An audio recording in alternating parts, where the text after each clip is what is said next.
ही थेट दृश्य आपण या ठिकाणी पाहतोय। माजी महापौर किशोरी पेडणेकर त्या ठिकाणी दाखल झालेले आहेत आणि घडल्या प्रकाराचा आढावा हा घेतला जातोय। आशिष चेंबूरकर देखील किशोरी पेडणेकरांसमवेत दृश्यात।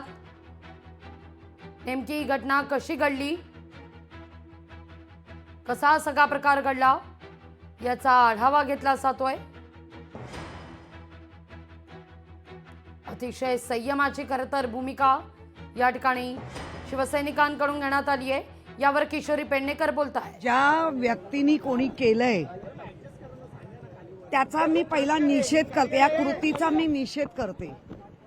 सर्व आमचे शिवसैनिक यांना अतिशय दुःख झालेलं आहे, कारण हा शिवाजी पार्क म्हणजे गजबजता, अगदी रात्री पहाटे 4ला आलं तरी माणसं पोलीस हे असतातच।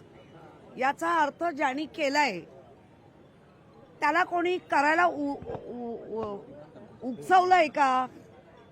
कोण अशा आजूबाजूला पहारे देत होते आणि तू फेक असं केलंय का? त्याप्रमाणे हे बघा, ऑइल पेंट आहे, म्हणजे एखादा जर आपण चर्सी मनोरुग्ण तर तो ऑइल पेंट का घेऊन येईल? याचा अर्थ कोणाला तरी या महाराष्ट्रात, या मुंबईत, या काहीतरी असं घडवायचंय की जेणेकरून आमच्या शिवसैनिकांचे माथे फिरतील आणि ते गडबड करण्याचा प्रयत्न करतील। परंतु उद्धवजींच्या मार्गदर्शनाखाली शिवसैनिकांनी जेव्हा उद्धवजींना ह्या गोष्टी कळवल्या, इथल्या असलेल्या नागरिकांनी, इथल्या लोकांनी कळवलं, तेव्हा पहिला प्रथम म्हणजे उद्धवजींनी सांगितलं की पहिला सुचिरभूत करून घ्या, कुठली गडबड गोंधळ करू नका।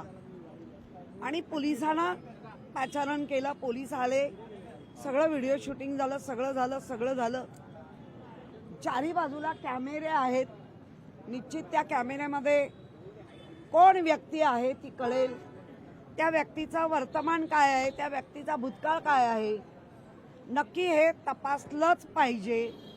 कारण हे सगळं केल्यानंतर जर शिवसैनिक भडकले असते आणि काहीतरी वेगळं घडलं असतं तर त्याचा फायदा कुणाला होऊ शकतो? या सगळ्या गोष्टीचा पोलिसांनी या गोष्टीवर विचार करतील, कारण मुंबईच्या पोलिसांवर आमचा पूर्ण विश्वास आहे। ते नक्की त्याला शोधतील, नक्की त्याच्या मागची काय पार्श्वभूमी आहे ते शोधून काढतील। आणि अशा गोष्टीचा आम्ही निषेध करतो आणि सतत सरकारचा धाक राहिला नाही अशा गोष्टी घडायला लागलेत।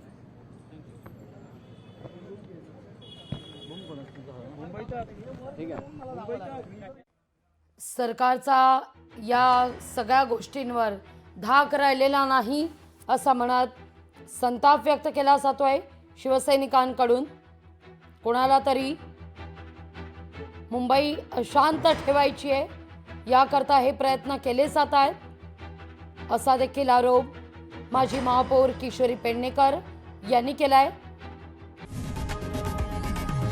लोकशाही मराठी ऐका, पहा, जागरूक रहा।